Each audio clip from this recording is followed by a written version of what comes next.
Ciao, stai per ascoltare l'introduzione all'intera serie dedicata alla vita di Odisseo.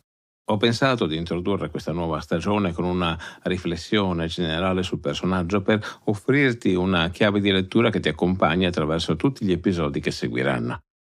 L'obiettivo è favorire una visione più ampia e approfondita di questo eroe complesso, liberandolo dai pregiudizi che si sono sedimentati nei secoli e mostrandoti fin da subito perché merita un'attenzione così particolare.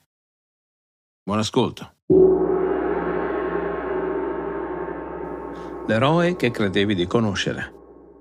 C'è un momento, leggendo l'Iliade, in cui ti accorgi che uno degli eroi non è come gli altri.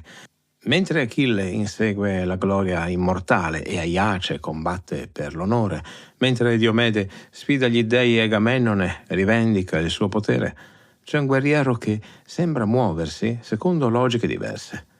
Non cerca il duello spettacolare, non pronuncia discorsi altisonanti sulla bella morte. Le sue parole sono pratiche, funzionali, mirate.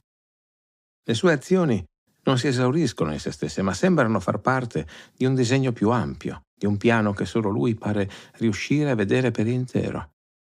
Quest'uomo è Odisseo, e per secoli è stato guardato con sospetto, quando non con aperto disprezzo. Già nel V secolo, appena 3 secoli dopo Omero, la pubblica opinione ateniese lo condanna come simbolo di tutte le devastazioni prodotte dall'uso perverso della parola, dall'esercizio calcolato del raggiro e della frode. Tra il secondo e il III secolo d.C. Filostrato lo dipinge come uomo invidioso, maligno e dissimulatore, guerriero di scarso valore che ha eliminato con l'inganno il suo rivale Palamede. L'eroe omerico è per tutti mutato in una proditoria volpe.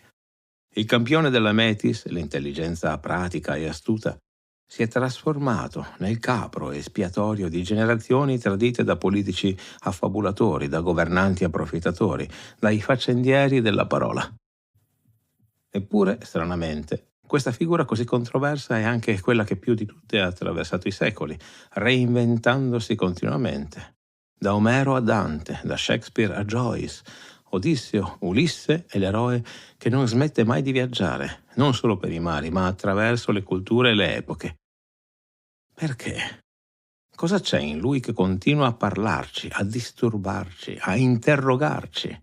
La risposta sta forse in quella qualità che lo distingue da tutti gli altri eroi omerici. Odisseo è Polimetis, ricco di astuzia, Polimekanos, ricco di espedienti, ma soprattutto è Politlas, colui che molto sopporta. Mentre gli eroi dell'Iliade vivono nell'istante glorioso del gesto eroico, temendo solo la vergogna del disonore, Odisseo guarda sempre oltre l'immediato. Non gli interessa come apparirà agli occhi dei posteri, gli interessa che il suo piano funzioni. Non cerca l'immortalità del canto, quella che Achille sceglie consapevolmente, ma l'efficacia dell'azione. Questo lo rende, anche in modo inquietante, profondamente moderno, vicino a noi, in un mondo dove la forza bruta non è più la misura di tutte le cose, dove la sopravvivenza dipende dalla capacità di adattarsi, di leggere le situazioni, di trovare soluzioni creative ai problemi, Odisseo diventa improvvisamente l'eroe più contemporaneo di tutti. La sua Metis non è viltà mascherata da prudenza, come hanno voluto dipingerla i suoi detrattori, ma una forma diversa di coraggio. Il coraggio di chi sa aspettare, di chi sa fingere, di chi sa sopportare l'umiliazione pur di raggiungere lo scopo. C'è un prezzo tuttavia da pagare per questa complessità. Come può essere creduto quando dice la verità l'uomo che sa mentire così bene da ingannare perfino i più saggi? Colui che assume 1000 identità diverse, mendicante, mercante, principe cretese, chi è veramente? Il confine che divide la preveggenza dalla macchinazione, la prudenza dalla viltà, il calcolo dall'imbroglio è sottile e precario. Omero lo sapeva e per questo censura accuratamente certi aspetti del passato del suo eroe, la parentela con Autolico, il ladro per eccellenza, i legami con Sisifo, l'ingannatore degli dei, le frecce avvelenate che non si addicono ad un guerriero onorevole. Eppure, proprio questi aspetti censurati, questi lati oscuri, rendono Odisseo il più umano degli eroi. Non è un semidio come Achille, non è un colosso come Aiace, È piccolo di statura, non particolarmente bello, non eccezionalmente forte. La sua grandezza sta tutta nella mente, in quella capacità di vedere oltre le apparenze, che è insieme il suo dono e la sua maledizione. In questa serie esploreremo la vita di Odisseo dalla nascita alla morte, seguendolo attraverso le sue molteplici avventure, ma soprattutto attraverso le sue trasformazioni apparenti, che nascondono un'identità sorprendentemente stabile. Perché questo è il paradosso di Odisseo. L'uomo dei 1000 volti è anche l'uomo che non cambia mai. Il suo viaggio, dalla nascita a Itaca, al ritorno a Itaca dopo 20 anni, non è un percorso di crescita o di redenzione. Non c'è ascesi nella sua peripezia, non c'è elevazione spirituale. Odisseo non impara ad essere migliore, impara a essere più efficace. Non cerca l'immortalità che Calipso gli offre, vuole solo tornare alla sua casa mortale, alla sua moglie mortale, alla sua vita mortale. Ogni viaggio ha un punto di partenza e un punto di arrivo, ma per Odisseo le mete coincidono. L'itinerario è un cerchio, partenza e ritorno si sovrappongono in Itaca. Troia stessa non è che una lunga tappa intermedia.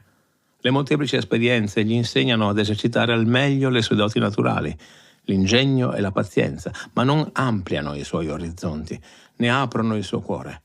Tutto si connota per lui in rapporto alla sua isola, alla sua casa, alla sua famiglia, perché nessuna terra è Itaca, nessuna casa è la sua casa, nessuna donna è Penelope.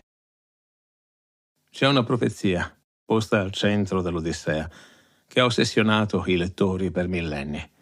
Tiresia predice ad Odisseo che dopo il ritorno dovrà intraprendere un ultimo viaggio, portare un remo nell'entroterra fino a trovare genti che non conoscono il mare, piantarlo nella terra e sacrificare a Poseidone. Solo allora la sua vita potrà concludersi serenamente. Questo remo che diventa ventilabro, questo strumento del mare che diventa strumento della terra, serve a ventilare il grano sull'aia per separarlo dalla pula, è la perfetta metafora del destino di Odisseo, dimenticare il mare per sempre e le navi dalle prore tinte di rosso e i loro agili remi. Un percorso rituale ed un gesto rituale per siglare un approdo definitivo, un ritorno senza rimpianti. Il remo, non più remo ma ventilabro, è un pezzo di legno piantato nella terra, saldo come quel tronco d'olivo da cui Odisseo ha ricavato il suo letto nuziale. Da Dante in poi questa profezia è stata letta come la condanna di Odisseo a riprendere eternamente il mare in un viaggio senza fine verso l'ignoto. Ma forse il messaggio è l'opposto. L'ultimo viaggio serve proprio a scongiurare all'eroe la morte più temuta, la morte in mare, assicurandogli una fine serena a Itaca, in mezzo alla sua gente e ai suoi beni. In questa serie attraverseremo con Odisseo tutte le sue peripezie, dalla nascita misteriosa alla morte profetizzata. Lo seguiremo giovinetto sul Parnaso, dove riceve la cicatrice che lo marchia per sempre, giovane sposo di Penelope, riluttante guerriero a Troia, architetto della vittoria con il cavallo di legno, naufrago sui mari del mito, mendicante nella sua stessa casa, sterminatore implacabile dei proci. Ma soprattutto cercheremo di capire cosa c'è oltre l'astuzia e l'inganno, oltre la maschera del mentitore. Cercheremo l'uomo dietro l'eroe, la verità dietro le 1000 menzogne. Già, perché Odisseo, l'eroe che mente sempre, è paradossalmente quello che ci dice la verità più profonda sulla condizione umana, che siamo tutti, in fondo, stranieri che cercano di tornare a casa, anche quando quella casa non esiste più, anche quando noi stessi siamo diventati irriconoscibili. Preparati dunque ad un viaggio che è insieme un ritorno, a scoprire un eroe che conosci già, ma forse non del tutto. Il viaggio sta per iniziare. Come il lungo viaggio di Odisseo, avrà la forma di un cerchio. Partiremo da Itaca per tornare a Itaca. Ma nel mezzo attraverseremo mondi. Benvenuto nella 7ª stagione di Mitologia. Benvenuto nella vita di Odisseo.